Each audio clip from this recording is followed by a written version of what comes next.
wade out there in the mystical stuff, and I don't understand that stuff, and it just doesn't make any sense to me stuff. But this, what we're playing with this way is part of our everyday lives all the time. It's always happening, and we're always involved with it. Primarily has to do with relationships. And we're going to spend all 3 days exploring it because there is so much that we could do with relationships. And so I'd like to begin just with a quick overview of a class that I was in. It was actually, when I was going to BYU, I was in a class called Marriage and Family something.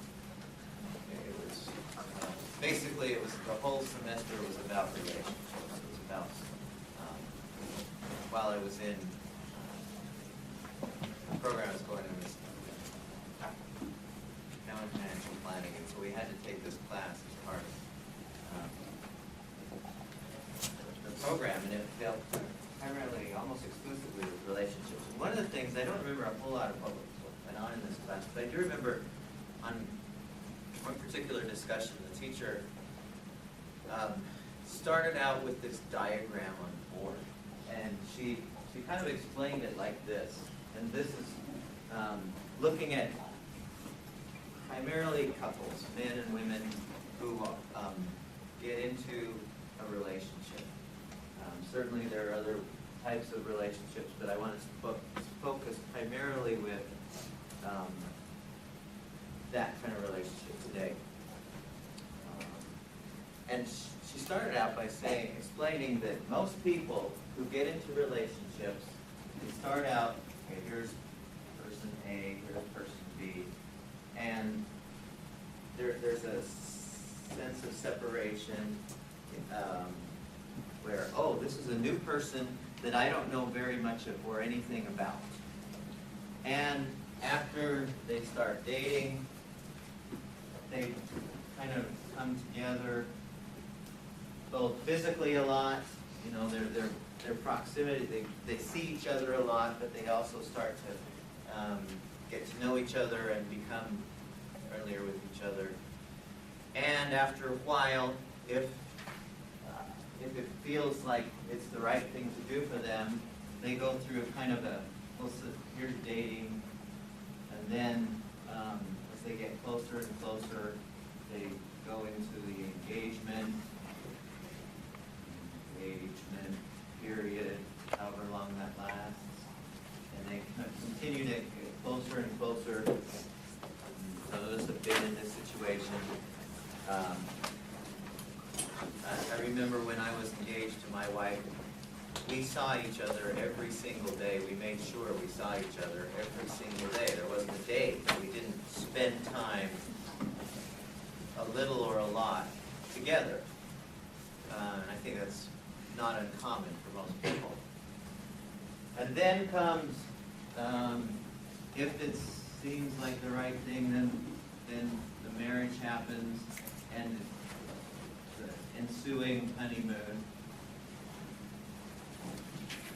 which at that point, you know, starry-eyed, we don't see anything else but this person in our life, and this is, and we try to do everything possible to make that person happy.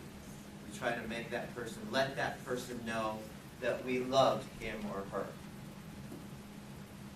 Right?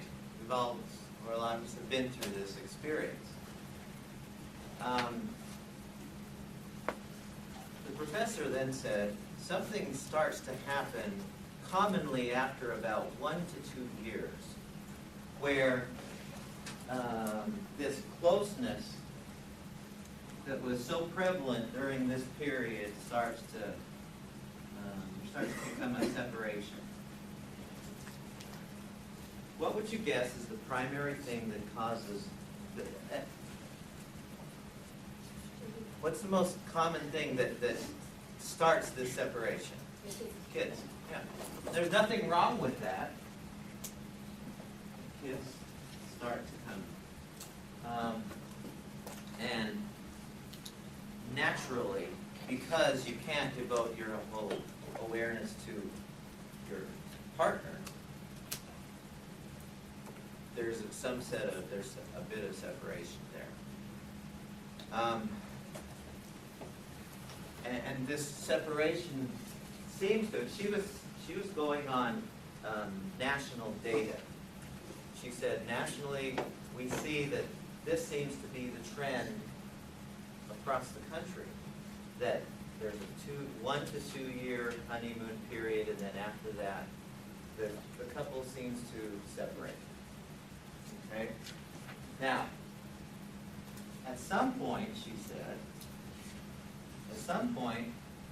the couple naturally starts coming back together as far as their relationship, their closeness, and not proximity-wise, but psychologically, emotionally, spiritually, they feel themselves coming back together. What do you think is the primary?